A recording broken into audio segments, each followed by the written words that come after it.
Hey everybody, it's Sharice. Thank you so much for tuning in. I'm just going to start this series off. It's entitled Let's Talk Yoga on and off the mat. So just kind of trying to give you guys information about yoga a little bit at a time, just so you can have time to digest what I'm presenting to you. And just so you can get information on it. That's basically all this is. So today we're just going to start by defining yoga. What is yoga? Yoga is the union of the mind, the body, and the spirit.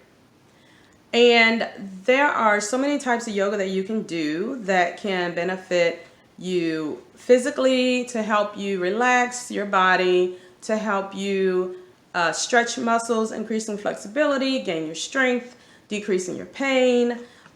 There's yoga techniques or classes that you can use to help you decrease anxiety, help you do things like improve your breathing capacity, lung capacity through breathing.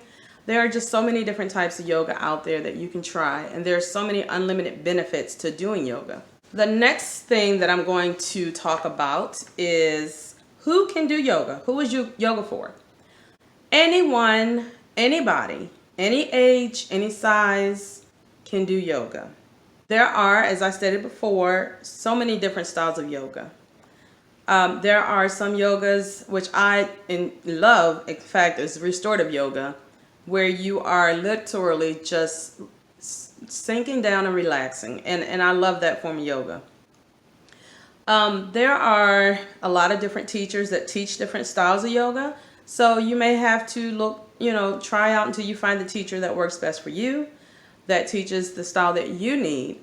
And most teachers will modify your yoga class for you. So even if you're in a group class, they can offer modifications to help you be able to be successful in your yoga class. So definitely don't shy away from yoga if you don't think you fit the image, or you don't think that you can do it for whatever reason. Don't shy away from it. Talk to the teacher, tell them your concerns, and then let them try to help you and modify those classes.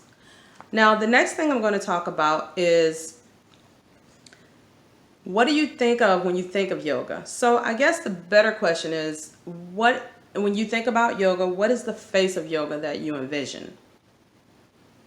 So if you can say that you envision a thin, very fit, white female in her 20s or 30s, then you have actually pretty much envisioned what the view of the United States for yoga is. I know when I first started yoga, that's what I thought of yoga was. And it's not to offend anyone in any kind of way, but that is the image that I believe most of us have of yoga, unless we have learned and know better, or know different rather. When I first started yoga, I walked into the class and I did enjoy the class. But what I quickly learned is that because the class had already been established, it was a little difficult for me as a beginner to know how to get in and out of a lot of the poses. So if you do try to do a yoga class, try to find a beginner class. The yoga teacher I had, she was a good teacher, but again, she already had the class that she had going, and so I did feel a little bit lost. But to say the truth is that to say the truth of the matter is that I was the only black person in that class, and this is something that I hear often, through different people, that they go in the class and they're the only one represented. And that's not true, because there are a lot of other nationalities of people that do practice yoga. And just to kind of name a few, little bit of history here, Rosa Parks actually practiced yoga. I also read that Smokey Robinson practiced yoga, as well as Earth, Wind, and Fire. So these are some celebrities, some figureheads in the black community that actually did practice yoga. So I wanted to also just kind of mention an interesting fact about yoga, going along with what we typically envision yoga to be when you think about yoga. Yoga actually originated in India about 4,000 years ago, and the practice of yoga was strictly done by men. It came to the United States during 1893, I think, at the World Parliament of Religions, And it was taught at that point to, or introduced and taught to women because predominantly the men were working, and they were working during the time frames that the World Parliament was going on. And so the women learned it, and that is how it became known in the United States. And to be honest, again, just kind of talking about what you mainly see in the class, nowadays you pretty much see a predominantly class of women and not quite as many men, but men will definitely, I want you to hear me. I'm not talking about just, nationality, but just men in general. You guys can benefit from yoga just as much as women can.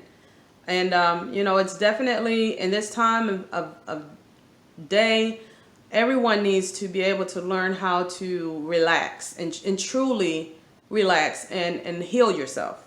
So the next portion I'm going to briefly talk about is going to segue us into my next little discussion we have. This is just talking a little bit about the person that's kind of coined as the father of yoga. Yoga Sutras of Patanjali are the foremost authority on the philosophy of yoga. They were written about 300 to 500 BC, which is before Christ, and they were designed to give people a path of how to practice yoga. Patanjali was a sage, which is a very wise man in India. He authored the Yoga Sutras, which is considered the most prominent text for yoga. His sutras are most commonly referenced, making him, and some people have said, the father of yoga.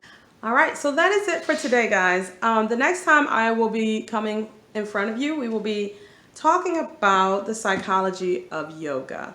And I will break down the first chapter of Patanjali's Yoga Sutras, talking about how we can use yoga to help with, just some of the mental things that we have going on. So I hope that you have enjoyed this little chat. And if you have, please go ahead and share it. Like it, whichever way you can. I appreciate your support. And also you can find me if you haven't found me on YouTube, you can find me on YouTube at Yoga by Janelle. I also have a Facebook group that is entitled Yoga by Janelle as well. So again, you guys have a wonderful day, and thank you again for your support.